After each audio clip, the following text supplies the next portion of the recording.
Let's see, is everything here? I guess so. Hello, everybody. I am Magical Peach Internet. Well, I guess welcome to Magical Peach Internet. And I just had a very uncomfortable experience, and I just want to tell you all about it.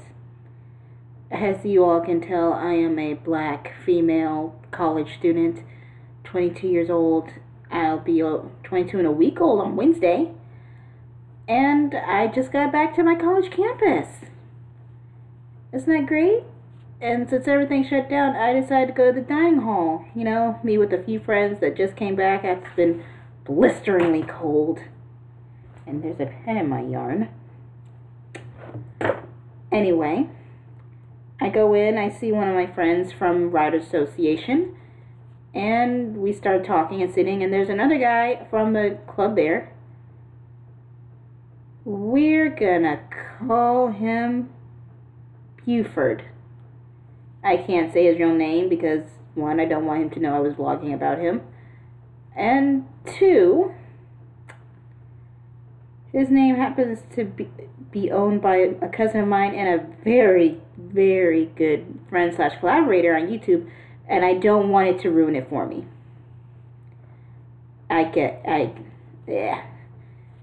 Anyway, he sits down and we're talking about like what's happening in the club since I was away for about 4 months, 5 months, and just about comics in general. And I mentioned that I went to Belgium and picked up some Tintin books and Asterix, and I had to search through a lot of them to make sure that it wasn't any racist caricatures that I could bring back to my younger cousins, since, you know, a lot of the stuff has not been updated since the 1940s and 50s since they were made. And Buford happened to cut in and asking me why couldn't I take them. Yes, well, because it's racist and I don't want to bring that imagery to her. And we got into an interesting conversation. It wasn't an argument. It wasn't a shouting match. But he claimed that the imagery should have been kept in the book for historical accuracy. Yes, and he asked what caricatures were there, and I said, oh, you know, some for Native Americans and black people, racist stuff, and Jewish people, things that we are trying to overcome and repent for using so long in our media. And he just said, well, they should stay in there because it's historically accurate and we need to know about history. And he tried to then compare it to, you know, other atrocities, like schools trying to take out Huckleberry Finn for using the N-word like it's no big deal. I'm sorry, what? I'm sorry, can you repeat that? Well, yeah, you know, but Buford, it is racist. Well, yeah, but it's historically accurate if we have N-word Jim. I mean, who else is history? Well, yeah, maybe they can put a disclaimer at the front of it, but or at least have it as a class project and understand racial relations. But I don't think a lot of people will be happy with having N-word Jim in the book. That's recommending it, and no one should be saying N-word, which he said various times throughout our conversation. And I don't normally say it, and it took a lot of me not to shout at him. He was saying the N-word nonchalantly to a black person. It reminded me why a lot of people in our club don't like him. And now I'm one of them, and I can't sit next to him. And he went on to compare it to Gone with the Wind, about how, spoiler, the famous line, frankly, my dear, I don't give a damn, was originally not supposed to be in there, but Clark Gable improvised, since it didn't sound right due to the Hays Code.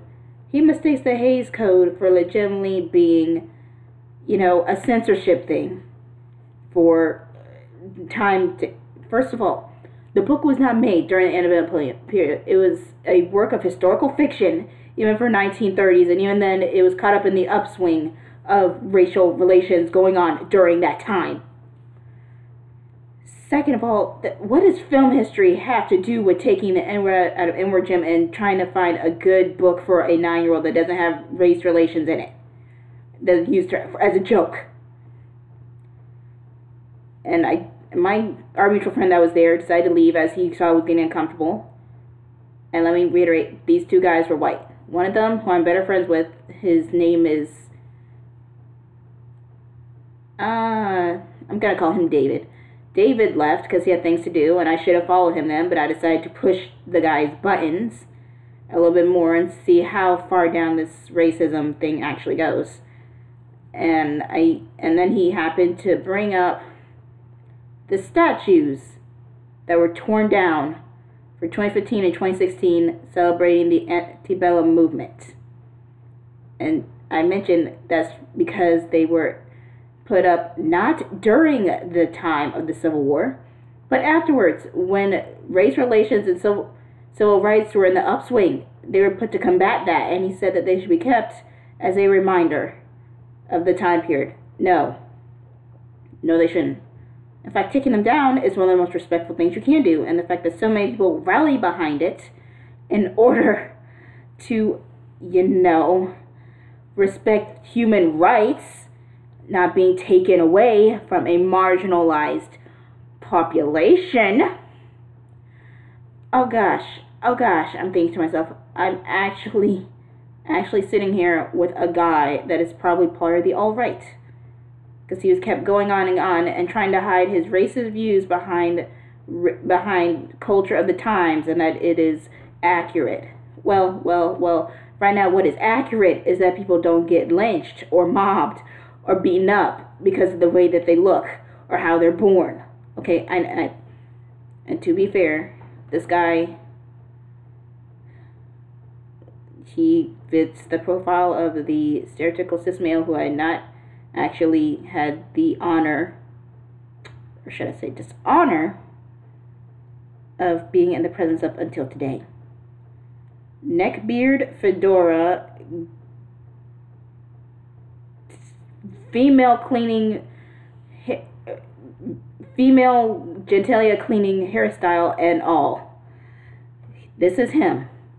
I had to break away because I just did not feel comfortable sitting there by myself with this guy claiming that his racist views were completely and totally accurate because of the time period and times that he got wrong. And I even pointed out that the statues were put up during the 1930s and the 1950s, and they were mass produced, and they were not made to celebrate the Civil War. It was to counteract civil rights. And why does he have to say it to me, a black person of all people? Is it because I don't talk to him a lot in club? All I wanted to do was talk about comic books. I know I can't sit near him anymore. I know my friend Dave is not going to sit near him anymore. Buford. And my imagery of the Dukes of Hazzard was already ruined.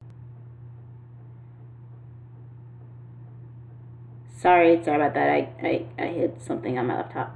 But his name is ruined to me. And to be honest, I was one of the people that was actually nice to this guy throughout, because not a lot of people liked him for what now I know to be very racist views, and because he kept asking the same questions over and over and over again and missing out when we clearly answered them. I'm pretty sure that he's a part of the alt-right. I just need to talk about this. I just need to talk. It's just not right, and I just want to start off 2018 in a different way than 2017 ended. Alright? Alright. Alrighty then. Let's go with that. Alrighty then. Thank you, and have